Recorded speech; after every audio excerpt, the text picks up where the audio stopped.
কেমনে হইতেছে এখানে কালী পূজা সদর মধ্যে কালী পূজা হইতেছে আগে পরিবেশে জানিয়ে মন্ত্রী ওই আর তো বেশি কম নাই লোক কেমন হইব এবার হ্যাঁ লোক লোক তো এখন কেমন কইতাম এখন সকালে কি পূজা শুরু হবে এখন যতবার কেমন করে এই কার্তিক পূজা করে এবং পূজার জন্য আমাদের এখানে শুরু হয় প্রথমে সেটা উদয়পুর যেখানে রাজধানী ছিল ত্রিপুরা সেখানে ছিল পরবর্তী সময়ে সেটা এখানে যখন রাজধানী স্থাপিত হয় সেখানে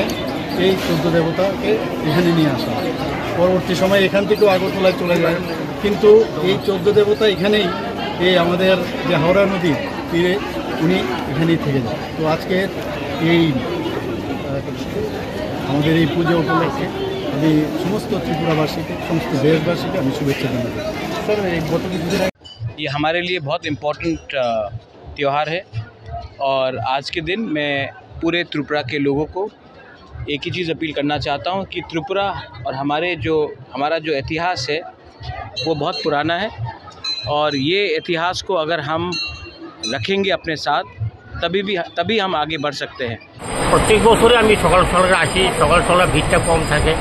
আর বিশেষ করে এই 14টা মাথার দেখার জন্যই এই পবিত্র মূর্তিগুলি দেখার জন্যই সকালে আমাদের আগমন আছে। কীরকম লাগছে মেলায় এসে? মেলায় এসে ভালো লাগছে, নিরাপত্তা বেশ ভালো অবস্থা, বিদ্যুৎ ব্যবস্থা ভালোই অবস্থা রেখেছে।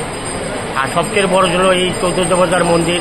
জাতি অবুজার যে মিলন বন্ধন শান্তি সম্প্রীতি যাতে বজায় থাকে আমি সকালের কাছেই আহ্বান রাখি এবং আমি এই উদ্দেশ্যেই প্রতি বছরই আছি যাতে মা 14 দেবতা তুমি এই ত্রিপুরাবাসীকে সুন্দর একটা পরিবেশ শান্তি সমৃদ্ধি বজায় রাখো, আগামী দিনের সুখ সমৃদ্ধির জন্য ত্রিপুরার বাসী গৌরব করতে হবে।